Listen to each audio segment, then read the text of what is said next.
நான் இன்றைக்கு இருக்கிற பெண்கள் பரிவோடு சமைக்கிறாங்களா, அன்போடு சமைக்கிறாங்களா, பாசத்தோடு சமைக்கிறாங்களான்னு ஒரு கேள்வி இருக்குங்க. இந்த அணியில் என்ன சொல்றாங்க? நாங்க சமைக்கிறதே அன்போட தான், நாங்க சமைக்கிறதே பரிவோட தான், நாங்க சமைக்கிறதே பாசத்தோட தாங்கிறாங்க.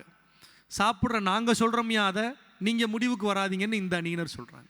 இந்த அணியில பேசுகிற போது சொன்னாங்க, தான் மாவட்ட ஆட்சியர்ங்கிறத பெருமையா சொல்லுவா, தான் சட்டமன்ற உறுப்பினர்ங்கிறத பெருமையா சொல்லுவா, தான் சமயக்காரிங்கிறத பெருமையா சொல்லுவாளா அப்படின்னு ஒரு கேள்வி கேட்டாங்க. நான் இந்த மேடையில் பெருமிதத்தோடு சொல்லுகிறேன், ஒரு சமையல் வேலை செய்கிற பெண் தான் எனக்கு அம்மா.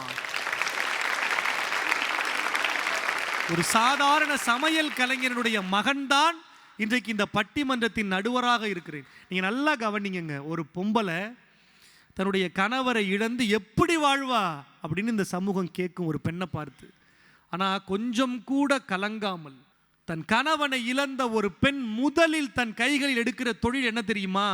ஒரு இட்லி கடை போட்டாவது என் பிள்ளைங்களை நான் படிக்க வைப்பேங்க,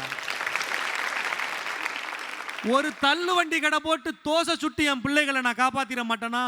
இப்போ ஒரு பெண் சமையலை சலிப்பாக நினைத்தால் தன் வாழ்க்கையின் இருண்ட பக்கத்தில் இருந்து வாழ்க்கையை வெளிச்சமாக்குகிற ஒரு வேலைக்காக சமையலை விருப்பத்தோடு தேர்வு செய்வாளாங்கிறது தாங்க கேள்வி. நான் எங்கள் அம்மா திருமண மண்டபங்களில் பல ஆயிரம் பேருக்கு சமைக்கிற போது பக்கத்தில் இருந்து பார்த்துருக்கேன். சின்ன அடுப்பு ஊதாங்குழல் கொண்டு எங்கள் அம்மா ஊதி ஊதி சமைத்து அந்த நெருப்பை வரவழைத்து சமைப்பாங்கல்ல, அந்த நெருப்பால் தான் இன்றைக்கு நான் இந்த மேடையில் வந்து பேசிக்கொண்டிருக்கேன்.